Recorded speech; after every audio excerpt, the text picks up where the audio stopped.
मैं साक्षी श्रीवास्तव आपके अपने चैनल वेदांत वर्चुअल क्लास में स्वागत करती हूँ। आज हम लोग पढ़ेंगे अक्षांश व देशांतर रेखाएं। जो अक्षांश व देशांतर रेखाएं वो एक काल्पनिक रेखाएं हैं। जी, ये रेखाएं एक काल्पनिक रेखाएं, ऐसी कोई भी रेखाएं हमारे पृथ्वी पर नहीं है। ये जो रेखाएं हैं वो ग्लोब पे ड्रॉ की गई हैं। अब ये ग्लोब क्या होते हैं? पृथ्वी का अध्ययन करने के लिए तैयार किया गया लघु मॉडल। जी, पृथ्वी का अध्ययन करने के लिए तैयार किया गया लघु मॉडल ही ग्लोब है। आइए अब हम लोग स्टार्ट करते हैं सबसे पहले अक्षांश रेखाओं से।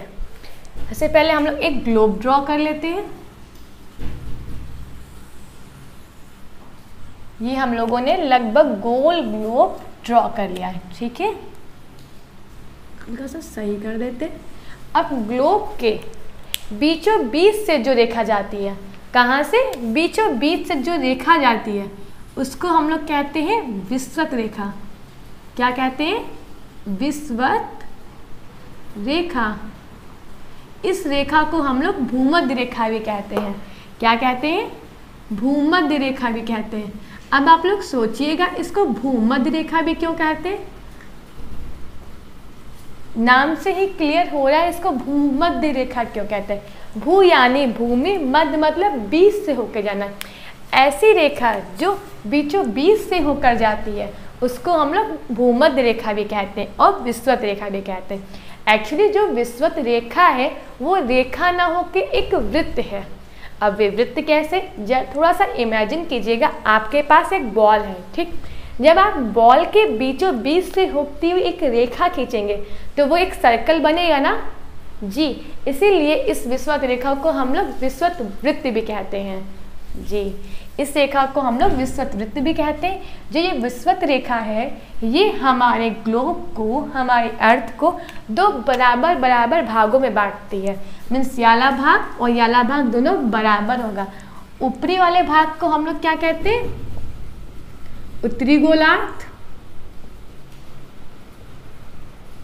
और जो नीचे की तरफ है उसको हम लोग कहते हैं दक्षिणी गोलार्ध।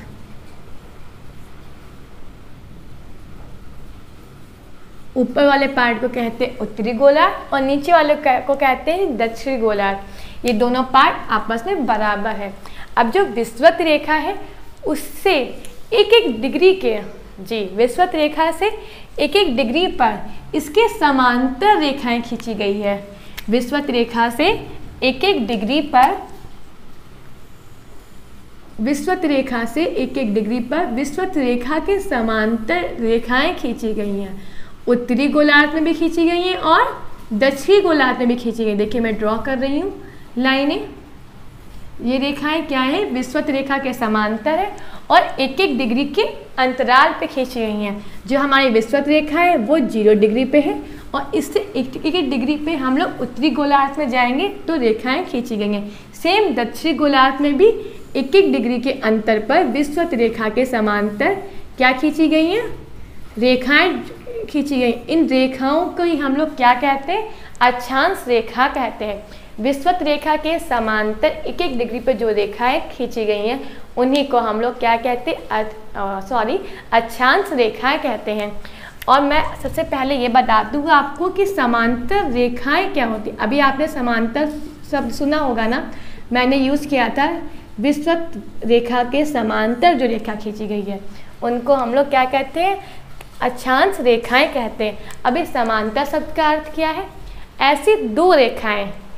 कैसी? ऐसे दो रेखाएं जिनको आगे जितना भी बढ़ा दे वो कभी आपस में ना मिले और उनके बीच की डिस्टेंस हमेशा सेम रहे, तो उन्हें ही हम लोग समांतर रेखा कहते हैं। एक एग्जाम्पल समझिएगा, अगर दो रेखा ए और बी है, ठीक, इनको हम आगे जितना भी बढ़ा दें, ठीक है, ये आपस में मिले ना, मिले नहीं मतलब कि ऐसे क्रॉस ना करें, ठीक, इनको हम लोग जितना भी आगे बढ़ा दे वो आपस में ना मिले और इनके बीच की जो डिस्टेंस है वो हमेशा क्या रहे? सेम रहे, तो उन्हें ही हम लोग क्या कहते हैं? समांतर रेखा कहते हैं। अब आपको समझ में आ गया होगा समांतर रेखाएं किसे कहते हैं। ओके, अब हम लोग अपने मेन टॉपिक पे आते हैं।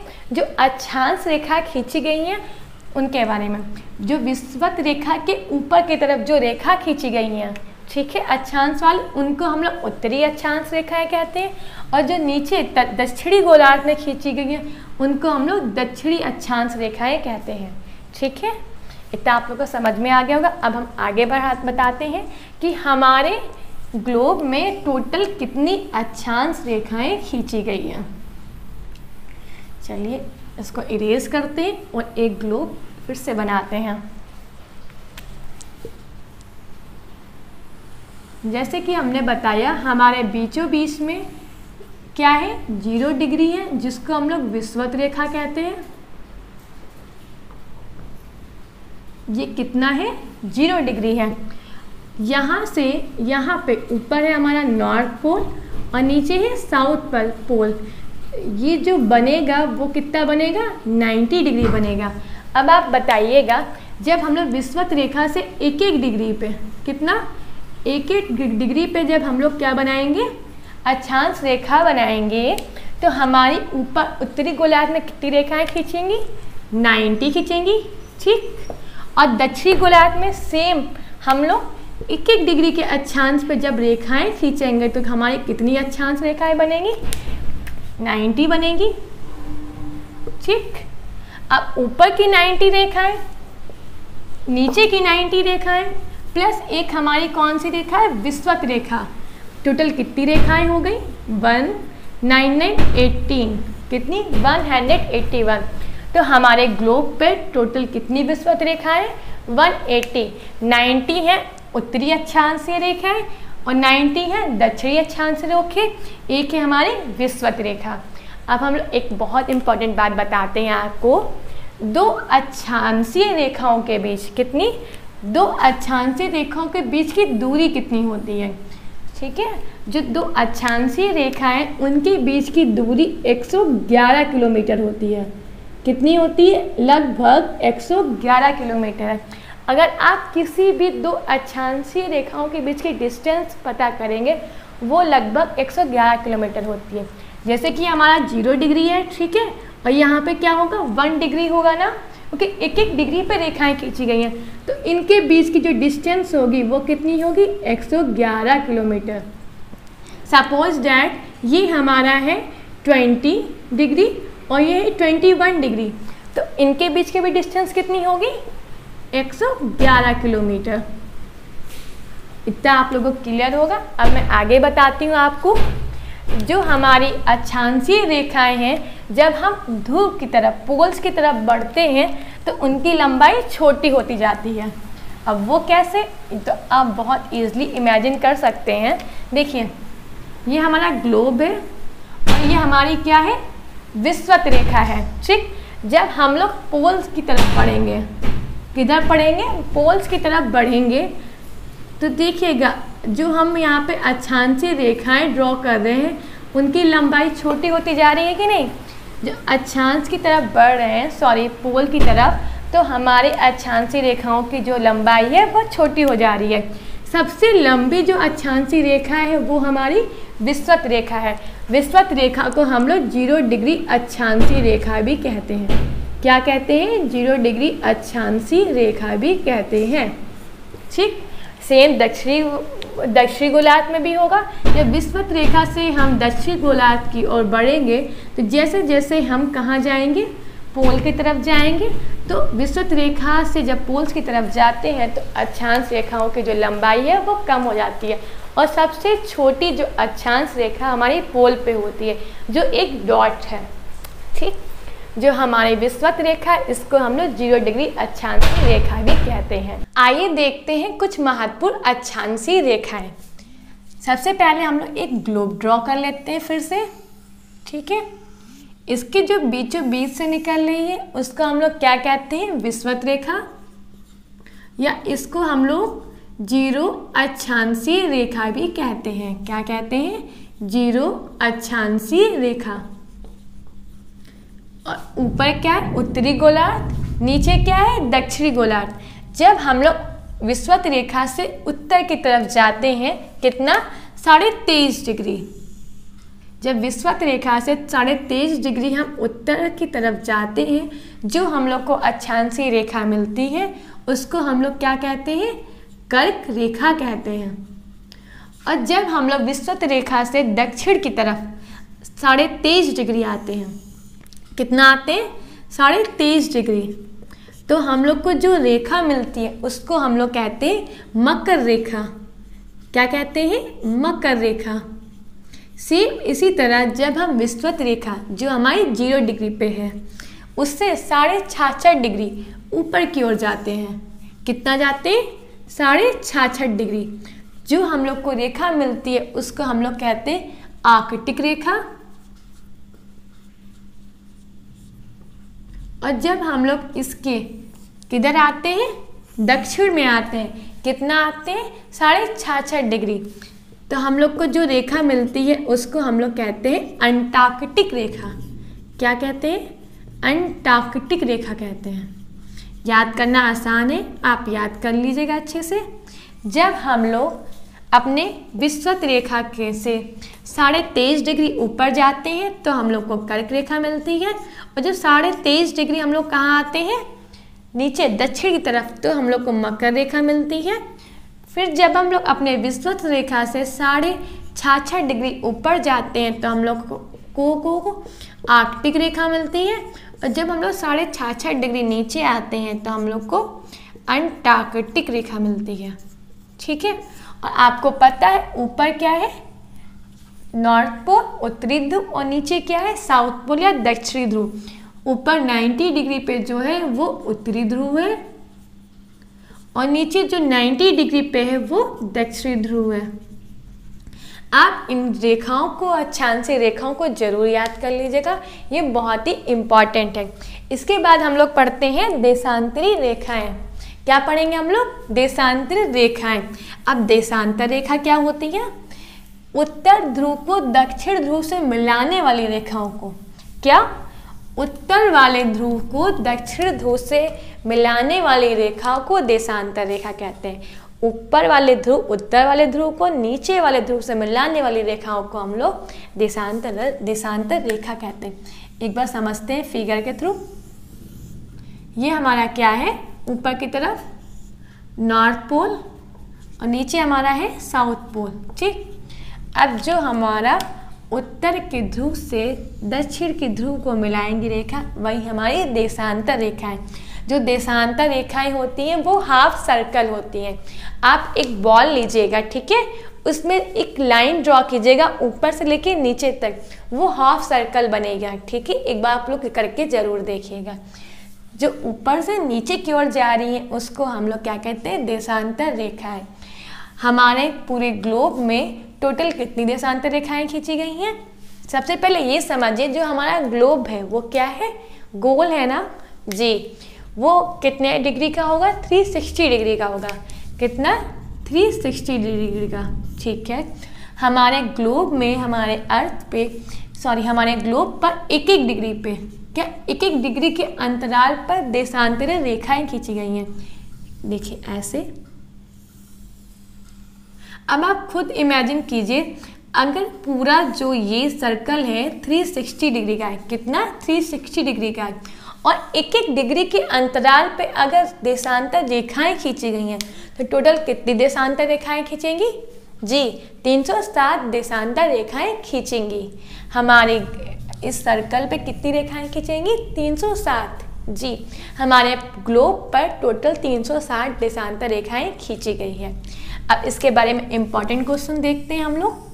जो देशांतर रेखाएं हैं उन सबकी जो लंबाई है वो क्या, समान है। देखिए, जो ये देशांतर रेखा है वो इसकी लंबाई के समान होगी, ये जो रेखा है वो सब आपस में एक दूसरे के क्या, लंबाई के समान होगी। मगर अक्षांशीय रेखाओं में ये नहीं था। अक्षांश रेखा में जब हम लोग ध्रुव की तरफ जाते थे तो लंबाई कम होती थी, और जब हम लोग विषुवत वृत्त पर थे तो लंबाई बढ़ती थी। और सबसे बड़ी जो अक्षांशीय रेखा है वो हमारी विषुवत वृत्त है। ठीक है, और क्या, देशांतर रेखाओं में सभी देशांतरी रेखाओं की लंबाई समान है। और ये देखिए आप लोग, ये हमारा क्या है, भूमध्य रेखा है। और जब हम लोग देशांतर रेखाओं में किधर, ध्रुव की तरफ जा रहे हैं, तो इनके बीच की डिस्टेंस आप देख रहे हैं कम हो रही है ना। हो रही है ना जी। जब हम लोग क्या ध्रुव की तरफ, पोल की तरफ जाते हैं तो देशांतर रेखाओं की जो दूरी है आपस में वो कम होती जाती है। आप इसमें भी देख लीजिएगा, जब हम लोग पोल्स की तरफ जा रहे हैं तो डिस्टेंस एकदम कम होती जाती है। और जो सबसे ज़्यादा डिस्टेंस देशांतरी रेखा में कहाँ होती है? विषुवत रेखा पे होती है। ठीक, यहाँ पे सबसे ज़्यादा डिस्टेंस होती है दो देशांतरी रेखाओं के बीच, जो कितनी होती है? लगभग 111 किलोमीटर होती है। ठीक है, 111 किलोमीटर होती है। मैंने बताया आपको कि ग्लोब में जितनी भी देशांतर रेखाएं हैं वो क्या है? सब समान लंबाई की हैं। क्या है? सब समान लंबाई की हैं। ठीक है, देखिए पहले मैं ड्रॉ कर लेती हूँ। इसमें जितनी भी देशांतर रेखाएं हैं सब समान लंबाई की है।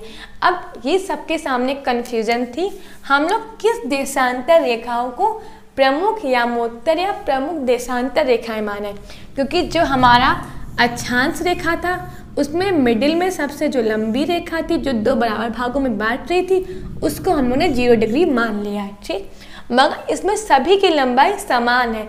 तो सबसे बड़ी हम लोग के सामने प्रॉब्लम ये थी कि किस देशांतर रेखाओं को हम लोग 0 डिग्री देशांतर रेखा माने। इसके लिए सन 1884 को 1884 में वॉशिंगटन डीसी में एक मीटिंग हुई, एक बैठक हुई, जिस बैठक में ये डिसाइड किया गया जो रेखा ब्रिटिश के ग्रीनविच से होकर गुजरेगी, जी जो रेखा ब्रिटिश के ग्रीनविच से होकर गुजरेगी उसी को ही हम लोग प्रमुख यामोत्तर या प्रमुख देशांतर रेखा मानेंगे। ठीक, सपोज डेट ये हमारी जो रेखा जिसको मैं ब्लैक कलर से कर रही हूँ ये ग्रीनविच से होकर गुजर रही है, इसको हम लोगों ने क्या मान लिया? 0 डिग्री देशांतर रेखा मान ली। इसको ग्रीनविच रेखा भी कहते हैं। आपको पता होगा ऊपर उत्तर है, नीचे दक्षिण है, इधर पूरब है और इधर क्या है? पश्चिम है। ठीक है, जब हम लोग 0 डिग्री देशांतर रेखा के इधर की ओर जाते हैं तो हम लोग इसको क्या कहेंगे? इधर की देशांतर रेखाओं को क्या कहेंगे? पश्चिमी देशांतर रेखाएं कहेंगे। और जब हम लोग इस साइड जाएंगे अपने 0 डिग्री देशांतर रेखाओं को तो इधर की देशांतर रेखाओं को हम लोग पूर्वी देशांतर रेखाएं कहेंगे। ठीक, 0 डिग्री देशांतर रेखा से इधर 180 देशांतर रेखाएं खींची गई हैं और पूरब की तरफ भी 180 देशांतर रेखाएं खींची गई, मगर जो 180 पूर्वी देशांतर रेखा है और जो 180 पश्चिमी देशांतर रेखा है दोनों रेखा सेम है। ठीक, ना वो पूर्वी है ना वो पश्चिमी है, दोनों रेखा सेम है, ऐसे समझिएगा। ठीक, ये हमारा यहाँ पे पोल है और यहाँ पे रेखाएं गई हैं। ठीक, अगर ये हमारी 180 डिग्री है, ठीक, और ये 179 डिग्री है, ये 179 डिग्री पूर्वी है, ये पश्चिमी है। ओके, तो जो 180 डिग्री है वो कॉमन लाइन है, ये पूर्वी भी है और पश्चिमी भी है। ठीक, और अब इनको जोड़ेंगे, देखो कितना होता है? 179 पश्चिमी, 179 पूर्वी प्लस एक 0 डिग्री हमारी क्या है? प्रमुख यामोत्तर है। देखिए 360 आता है कि नहीं? 9 9 18 एंड 19, 7 7 14 एंड 15 3, तो 359 आया, 60 नहीं आया। इसलिए नहीं आया क्योंकि हम लोग ने अपनी 180 डिग्री लाइन में नहीं जोड़ी थी। उसको जोड़ते हैं, कितना आ गया? 360। टोटल कितनी देशांतर रेखाएं हैं? 360 डिग्री है। अब आपको ये चीज़ समझ में जरूर आई होगी। अब हम लोग पढ़ते हैं कि हम लोग देशांतर रेखाओं से समय कैसे निकालते हैं, कैसे हम लोग देशांतर रेखाओं से समय को निकालते हैं। सबसे पहले मैं इरेज कर देती हूँ इसको। मेरा डस्टर कहाँ गया? ये इसको मैं इरेज कर देती हूँ। ठीक, चलिए अब मैं बताती हूँ आपको। जो हमारी अर्थ है उसको एक चक्कर लगाने में यानी रोटेट घूर्णन करने में कितना समय लगता है?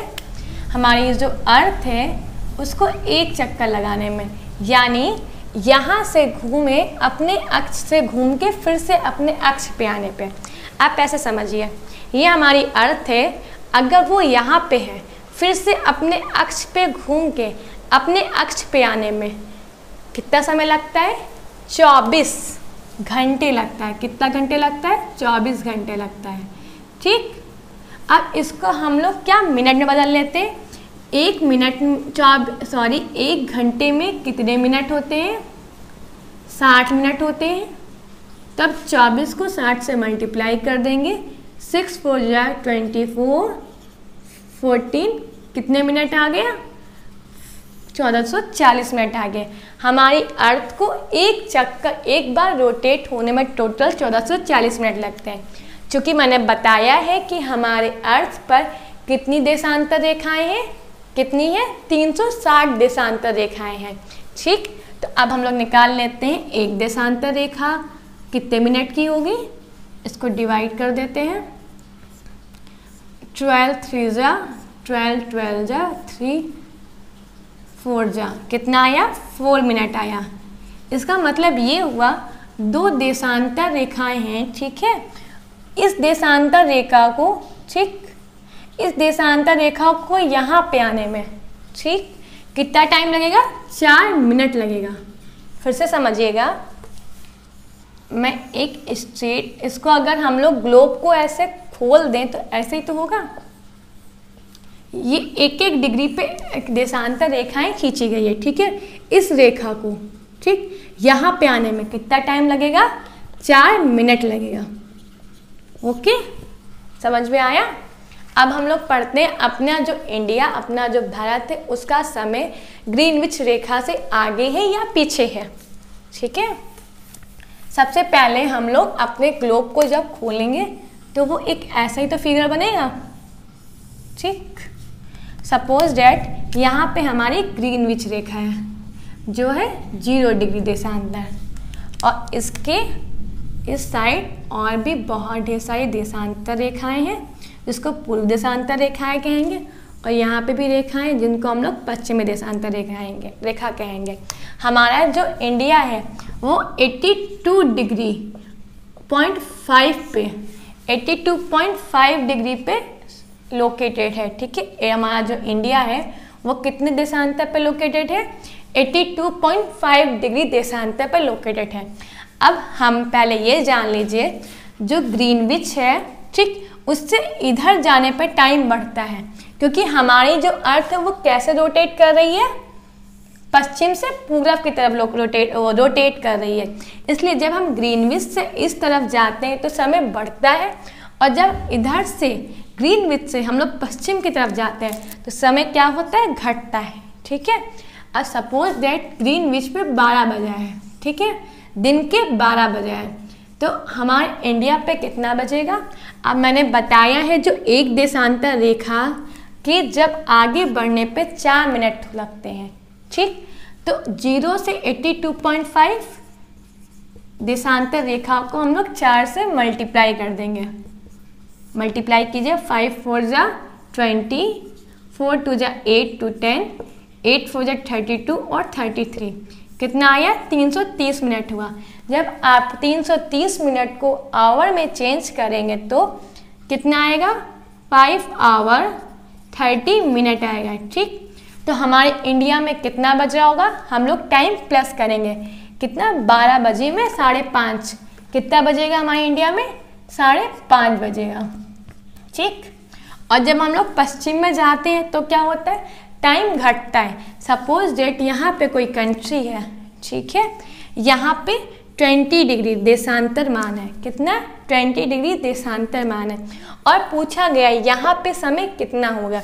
अब 20 डिग्री देशांतर मान को हम लोग डायरेक्ट 4 से मल्टीप्लाई कर देंगे तो कितना आया? 80 मिनट आया। ओके, और बच कितना रहा था? 12। सबसे पहले हम लोग इसको किस में? आवर में चेंज करेंगे। जब आवर में चेंज करेंगे तो कितना आएगा? 1 आवर 20 मिनट आएगा। कितना आएगा? 1 आवर 20 मिनट। अब 12 बजे से, ठीक, हम लोग कितना घटा देंगे? 1 घंटा 20 मिनट घटा देंगे। जो आएगा वही हमारा क्या हो जाएगा? 20 डिग्री देशांतर का मान आ जाएगा। आप लोग कमेंट करके जरूर बताइएगा कि 20 डिग्री देशांतर की वैल्यू पे कितना बजेगा। और मैं आपको एक और देती हूँ, 30 डिग्री पश्चिमी देशांतर में क्या टाइमिंग होगी अगर हमारे ग्रीनविच में 12 बज रहा है, और 30 डिग्री पूर्वी देशांतर में क्या टाइमिंग होगी अगर हमारे ग्रीनविच में लाइन में जो रेखा है वहाँ पे 12 बज रहा है। आप लोग कमेंट करके ज़रूर बताइएगा। आपको ये वीडियो कैसी लगी तो प्लीज़ मुझे कमेंट करके बताइएगा। अगर आपको ये वीडियो अच्छी लगी तो प्लीज़ मेरी वीडियो को लाइक कीजिएगा, मेरे चैनल को सब्सक्राइब कीजिएगा और ज़्यादा से ज़्यादा शेयर कीजिएगा। Thank you for watching my video. Keep learning. Bye.